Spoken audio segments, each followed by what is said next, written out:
السلام علیکم ورحمۃ اللہ وبرکاتہ۔ میرے پیارے بھائیوں، میرے دوستوں، میرے بزرگوں، میں آج آپ سے صرف اس چیز کے لیے مخاطب ہوں کہ میں آپ کو تھوڑی سی وہ چیز بتاؤں جو تبلیغ میں بنیادی طور پر سکھائی جاتی ہے، جو سب کے لیے اہم ہے۔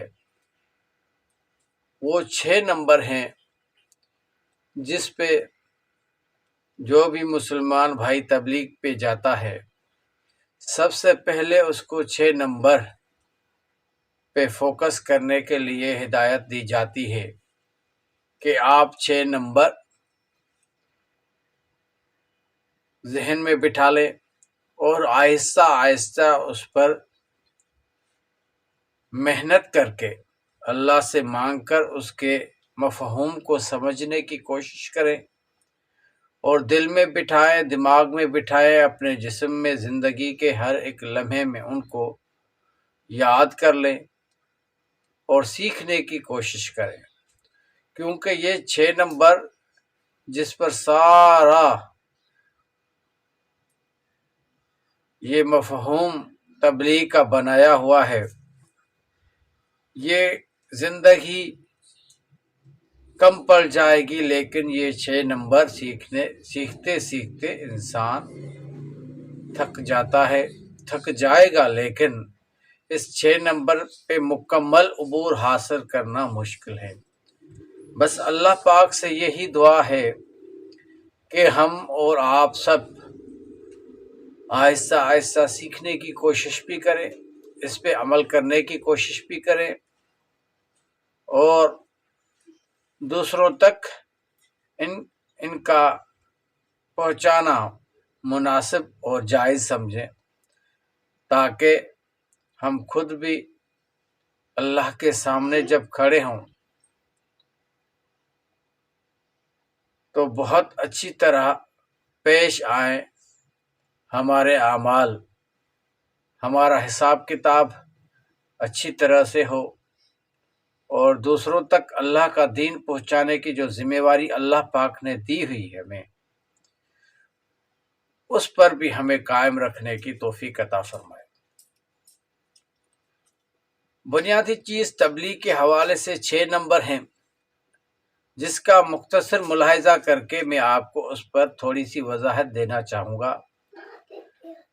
سب سے پہلے ہے کلمہ لا الہ الا اللہ محمد الرسول اللہ، اس کے بعد دوسرے نمبر پہ ہے نماز، اور اس کے بعد تیسرے نمبر پہ ہے علم اور اس کے ساتھ ذکر، چوتھے نمبر پہ ہے نبی پاک صلی اللہ علیہ وسلم کے اعلیٰ اخلاق، پانچویں نمبر پہ ہے اخلاص نیت، اور چھٹے نمبر پہ ہے دعوت اللہ۔ یہ 6 نمبر یاد کرنا تو بہت آسان ہے، لیکن اس کے مفہوم اور معنی وغیرہ کو سمجھنا بھی کس قدر آسان ہے، لیکن یہ اتنے کم نہیں جتنے میں دیکھنے میں آتے ہیں۔ اگر ان کی تعریف میں ہم آ جائیں تو جیسے میں نے پہلے آپ کو بتایا کہ زندگی کم پڑ جائے گی۔ اس 6 نمبر پہ اگر آپ اور ہم فوکس کریں، ہم جس کو بھی دعوت دیں اللہ کے دین کی، اس 6 نمبر کے باہر جانے کی کوئی ضرورت نہیں۔ بزرگ تو یہی کہتے ہیں اور فرماتے ہیں کہ آپ کو جس کو بھی آپ دعوت دیں اللہ کے دین کی، اس 6 نمبر کے اندر ہی اندر رہ کر آپ کو دینی، کوئی باہر جانے کی کوئی ضرورت نہیں۔ اور یہ حقیقت بھی ہے کہ اگر ہم ان 6 نمبروں کا ملاحظہ کریں تو ہمیں باہر جانے کی ضرورت نہیں پڑتی۔ جیسے کہا جاتا ہے کہ میری آپ کی بلکہ پورے عالم انسان کی کامیابی اللہ پاک نے اپنے دین میں رکھی ہے، اور دین کی بنیاد ہے کلمہ لا الہ الا اللہ محمد الرسول اللہ۔ کلمے کی معنی ہے اللہ پاک کے سوا کوئی عبادت کی لائق نہیں، حضرت محمد مصطفیٰ صلی اللہ علیہ وسلم اللہ کے رسول ہیں۔ اسی کلمے کا مقصد اللہ پاک سے سب کچھ ہونے کا یقین اور اللہ پاک کے حکم کے بغیر مخلوق سے کچھ نہ ہونے کا یقین، اور دوسرا کلمے کا حصہ محمد رسول اللہ، نبی پاک صلی اللہ علیہ وسلم اللہ کے رسول ہیں، یہ معنی ہے۔ اور اس کا مقصد نبی پاک صلی اللہ علیہ وسلم کے نورانی طریقوں پہ چل کر دونوں جہانوں کی کامیابی کا یقین، اور نبی پاک صلی اللہ علیہ وسلم کی نورانی طریقوں کو چھوڑ کر دونوں جہانوں کی ناکامی کا یقین۔ کلمے کی بہت ساری فضیلت ہے، اس میں ایک یہ مختصر میں آپ کو بتانا چاہتا ہوں، کیونکہ میں نے آپ کو پہلے ہی بتایا اگر کلمے کی فضیلت پہ آ جائیں، لا الہ الا اللہ کی صرف خالصاً، تو یہ زمین آسمان کم پڑ جائیں گے، لیکن اس کی تعریف ختم نہیں ہو سکتی۔ اس لیے کلمے کی بہت ساری فضیلت ہیں، لیکن اس میں سے ایک چھوٹی سی فضیلت یا بڑی سی فضیلت بھی آپ سمجھ لیں۔ ایک فضیلت یہ ہے کہ ساتوں آسمان اور ساتوں زمین، اس کے بیچ میں جو کچھ ہے، اگر ترازو کے ایک پلڑے میں رکھے جائیں اور دوسرے ترازو کے پلڑے میں لا الہ الا اللہ لکھ کر رکھا جائے تو لا الہ الا اللہ والا پلڑا بھاری ہوگا۔ کلمہ پڑھتے وقت ہی اللہ پاک کے سارے احکامات ہمارے اوپر فرض ہو جاتے ہیں۔ ان میں سب سے پہلے ہے نماز۔ نماز کے بارے میں کہا جاتا ہے کہ اللہ پاک نے سارے احکامات اپنے نبی حضرت محمد مصطفیٰ صلی اللہ علیہ وسلم تک پہنچائے، حضرت جبرائیل علیہ السلام کے معرفت یعنی وحی کے تھرو۔ ایک واحد نماز ہے جس کو اللہ پاک نے معراج کی رات نبی پاک صلی اللہ علیہ وسلم کو تحفے کے طور پر دی۔ وہاں کوئی وحی نازل نہیں، وہاں کوئی جبرائیل کا کوئی ذکر نہیں، اللہ پاک نے ہاتھوں ہاتھ آمنے سامنے اپنے حبیب کو یہ نماز تحفے میں دی۔ اس لیے کہتے ہیں نا، نماز اللہ پاک سے مانگنے کا ڈائریکٹ ذریعہ ہے۔ نمازی جب نماز کے لیے کھڑا ہوتا ہے تو اللہ پاک اس کے سامنے ہوتے ہیں۔ نماز جنت کی کنجی ہے، نماز شیطان کا منہ کالا کرتی ہے، نماز نبی پاک صلی اللہ علیہ وسلم کے آنکھوں کی ٹھنڈک ہے، نماز اللہ پاک سے سیدھا مانگنے کا ذریعہ ہے۔ نماز کے بارے میں نبی صلی اللہ علیہ وسلم کی حدیث کا مفہوم ہے، نماز کے بارے میں اللہ سے ڈرو، نماز کے بارے میں اللہ سے ڈرو، نماز کے بارے میں اللہ سے ڈرو۔ دوسری حدیث میں ہے کہ نبی پاک صلی اللہ علیہ وسلم کا ارشاد ہے کہ اللہ پاک جو مسلمان 5 وقت باجماعت اہتمام کے ساتھ یعنی وقت کی پابندی کے ساتھ 5 وقت نماز پڑھتا ہے، اللہ پاک اس کو 5 انعامات دیتے ہیں۔ ایک دنیا میں، 4 مرنے کے بعد۔ دنیا میں رزق کی تنگی کو ختم کیا جاتا ہے، یعنی رزق کا جو بندوبست ہے، رزق کی ذمہ داری اللہ پاک خود لیتا ہے کہ جو نمازی نماز کا اہتمام کرتا ہے اللہ پاک اس کو اپنے غیبی خزانوں سے رزق پہنچائے گا، یعنی دنیا میں وہ رزق کے لیے پریشان نہیں ہوگا۔ 4 جو مرنے کے بعد ہوتے ہیں، جیسے ہی مرے گا قبر میں اس کا حساب عذاب نہیں ہوگا، قیامت تک کوئی عذاب نہیں ہوگا۔ تیسرا اعمال نامہ، قیامت کے دن اعمال نامہ یعنی کامیابی کا سرٹیفکیٹ اس کے سیدھے ہاتھ میں دیا جائے گا، اور جو بھی کائنات کے لوگ ہوں گے اس محشر کے میدان میں اس کو دکھاتا پھرے گا، دیکھو میں کامیاب ہو گیا، میں کامیاب ہو گیا، میں کامیاب ہو گیا۔ چوتھا پسرات سے بجلی کی طرح گزرتا جائے گا، اور 5واں بنا حساب کتاب کے جنت میں چلا جائے گا۔ ہاں، ایسی نمازیں بنانے کے لیے، ایسی تجارت اللہ کے احکامات اور نبی پاک صلی اللہ علیہ وسلم نے جیسے تجارت کی، جیسے رشتہ داروں سے ادب کی فضا بنائی، جیسے روزہ رکھا، زکوٰۃ کیسے دینی ہے، یعنی اس سارے نماز کیسے پڑھنی ہے، یہ سب کچھ سیکھنے کے لیے ہمیں علم کی ضرورت ہوتی ہے۔ علم ہر مسلمان مرد، بالغ عورت، مرد پر اتنا ہونا لازم ہے کہ جائز ناجائز، پاکی ناپاکی، حلال حرام کی تمیز ہو۔ اس کے ساتھ ذکر بھی ہے، کہتے ہیں ذکر کرنے والے دل زندہ کے مثال ہیں، اور ذکر نہ کرنے والے دل مردہ کے مثال ہیں۔ ذکر کے 3 تسبیحات ہیں، ایک درود شریف ہے، استغفار ہے، تیسرا کلمہ ہے، یہ کثرت سے کی جانی چاہیے۔ اس میں دل کا سکون ہوتا ہے، اور قیامت کے دن جنت میں 8 دروازے ہیں، اور ذاکرین کا ایک دروازہ اس 8 دروازے میں سے ہے۔ ایک ذاکرین کے لیے ہے جنت کے دروازوں، 8 جو دروازے ہیں ایک ذاکرین کے لیے ہے، اور ذاکرین قیامت کے دن ذکر کرتے ہنستے مسکراتے اس جنت کے دروازے سے جنت میں داخل ہوں گے۔ نبی کریم صلی اللہ علیہ وسلم کے اعلیٰ اخلاق والے بن جائیں، ایسے اعلیٰ اخلاق اپنائیں کہ چھوٹوں پر شفقت کرنا، بڑوں کی عزت کرنا، اور نبی پاک صلی اللہ علیہ وسلم نے یہی بھی فرمایا کہ علماء دین کی قدر کرنا۔ نبی پاک صلی اللہ علیہ وسلم کی حدیث کا مفہوم ہے، جو چھوٹوں پر شفقت نہیں کرتا، جو بڑوں کی عزت نہیں کرتا، جو علماء دین کی قدر نہیں کرتا، وہ میری امت میں سے نہیں ہے۔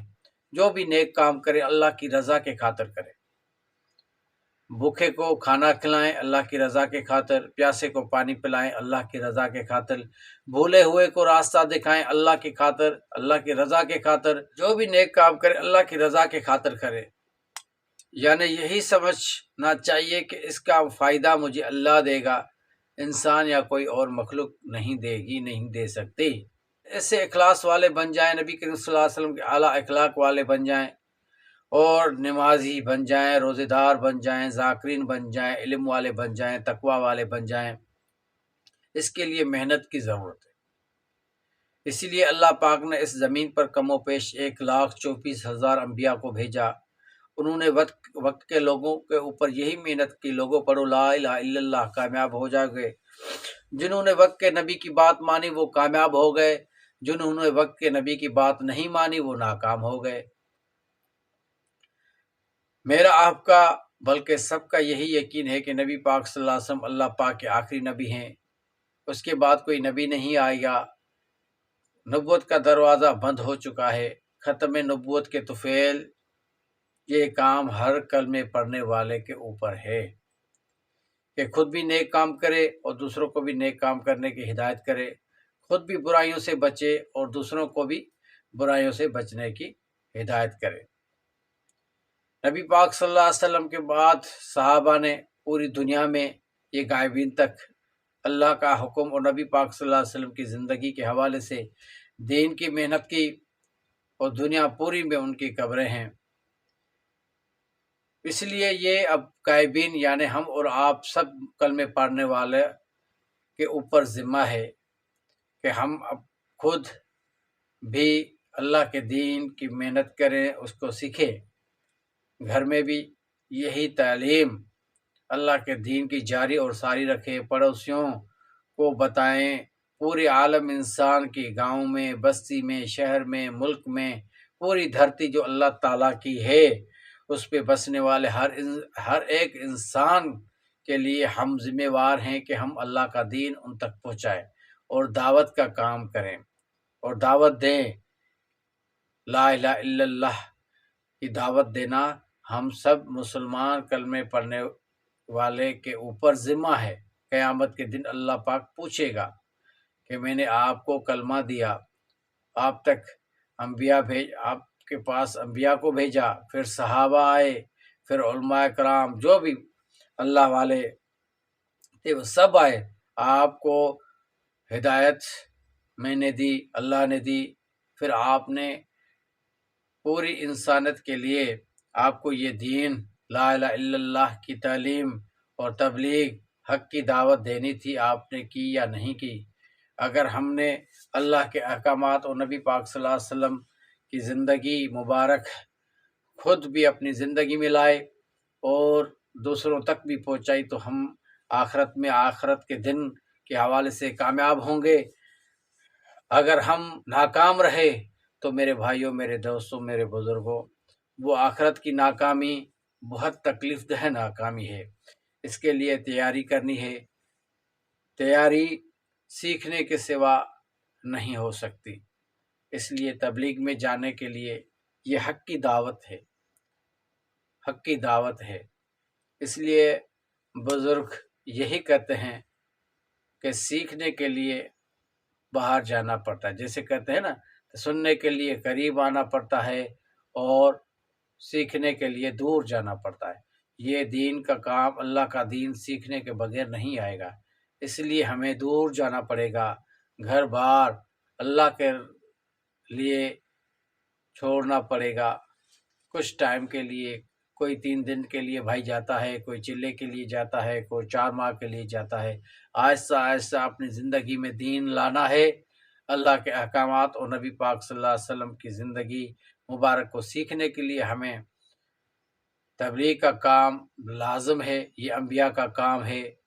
اللہ پاک نے اپنے محبوب انسانوں کو، جو انبیاء تھے، ان کو یہی کام اس زمین پر بھیجتے وقت دیا کہ تم حق کی دعوت دو، پوری زمین پر پھرو اور لوگوں کو لا الہ الا اللہ کے حوالے سے بتاؤ کہ کرنے والا اللہ ہے، زندگی دینے والا بھی اللہ ہے اور موت دینے والا بھی میرا اللہ ہے۔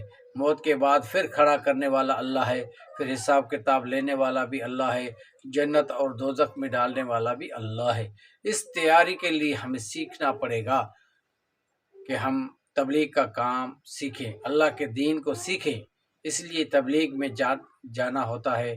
آپ سب جو بھی میری اس بات کو سن رہے ہیں، سب ہمت کر کے اللہ کی رضا کی خاطر تھوڑا تھوڑا ٹائم نکال کے سیکھیں۔ انشاءاللہ تعالیٰ آپ کو اللہ پاک اس کام کے لیے داعی بنائے گا اور اللہ آپ سے بہت بڑا کام لے گا اپنے دین کے لیے۔